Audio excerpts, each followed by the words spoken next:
Good morning. We're here at Colliford Reservoir, Cornwall's largest reservoir, Colliford Lake. We're actually filming for Turrall's Flies in conjunction with South West Lakes Trust to highlight this very special brown trout water.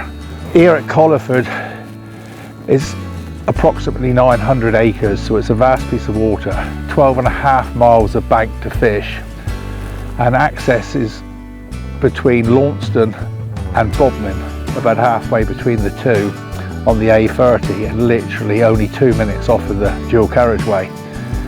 When you get to the reservoir, you've got 3 main car parks, what we call the main toilet block car park, so you've got the facilities of the toilet, the middle car park, and we're actually at the dam end, which has also got a car park.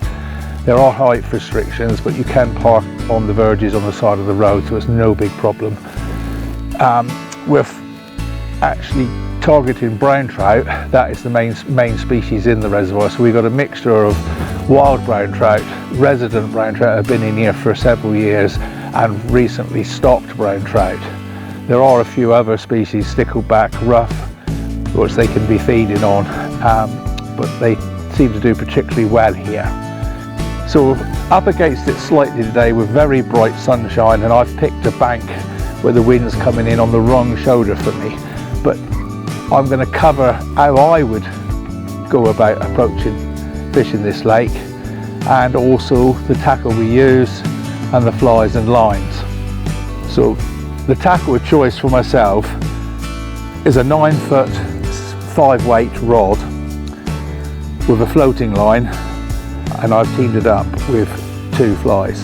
Choice of lines, not only here on Collifford but all the brown trout waters, for me it's 99% a floating line, and one of the best I really recommend is the Cortland 444 Peach. Lovely line to cast, okay for the dry flies, okay for pulling wets, okay for traditional lock style flies.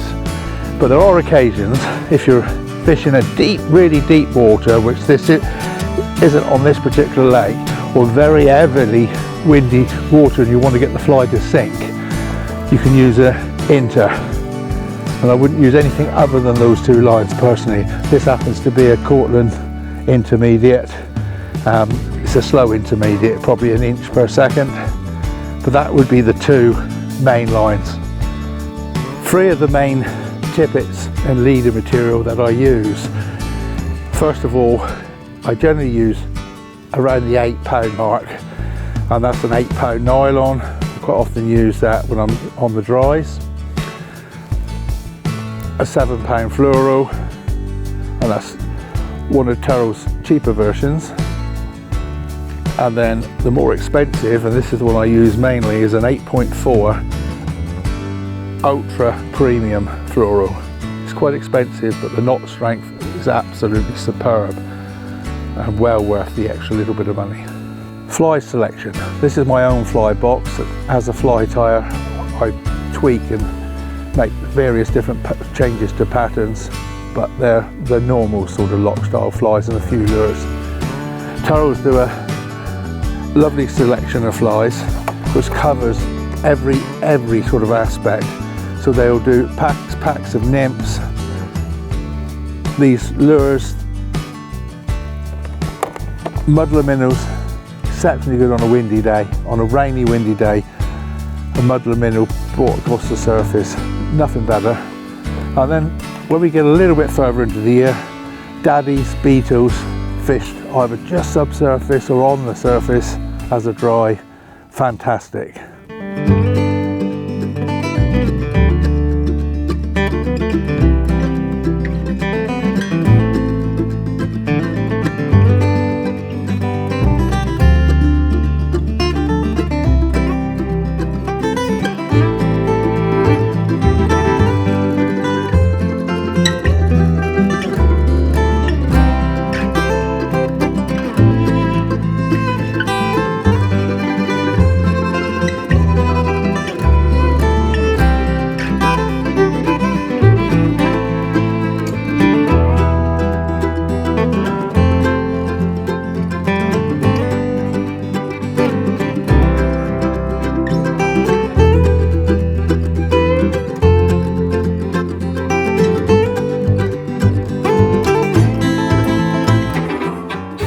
was a fine brown trout, lovely take.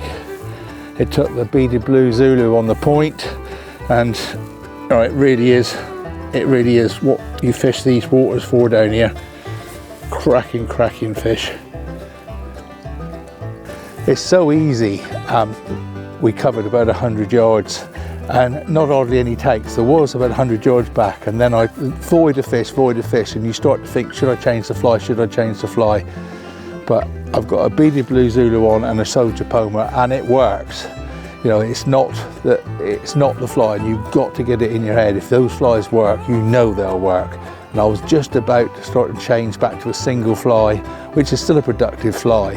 But don't, just cover the water, have faith in what you got on the end, and you'll catch.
So a bit of a contrast from the last fish. I think this one's probably its grandson.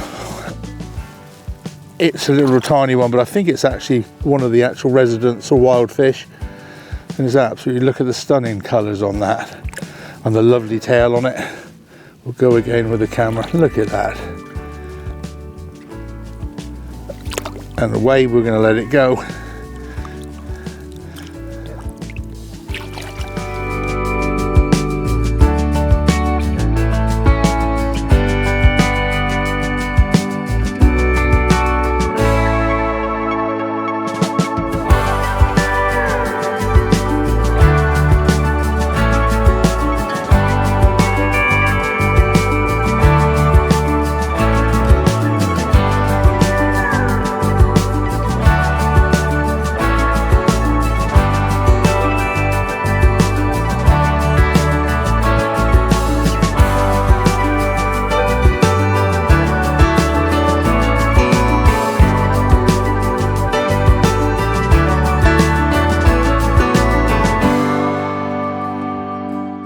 And another lovely brown. I thought I was covering smaller fish, but actually this is, just shows you what sort of surprises you can get here. What a lovely, stunning brown.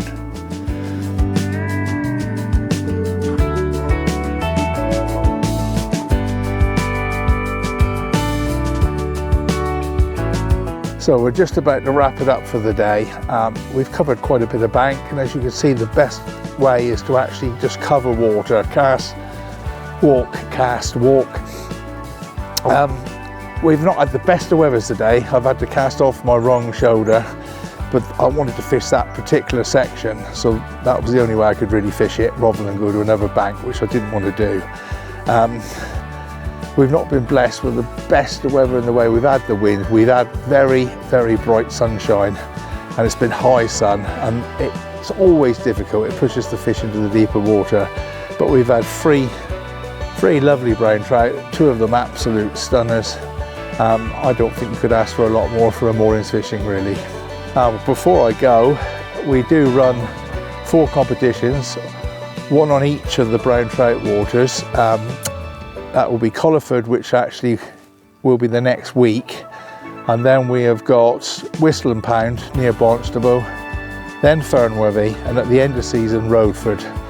And John, the cameraman, unfortunately can't be with us on this coming Saturday at Collifford here, but he's going to be with us, and we'll be doing an introduction like we've done here, how to fish each venue.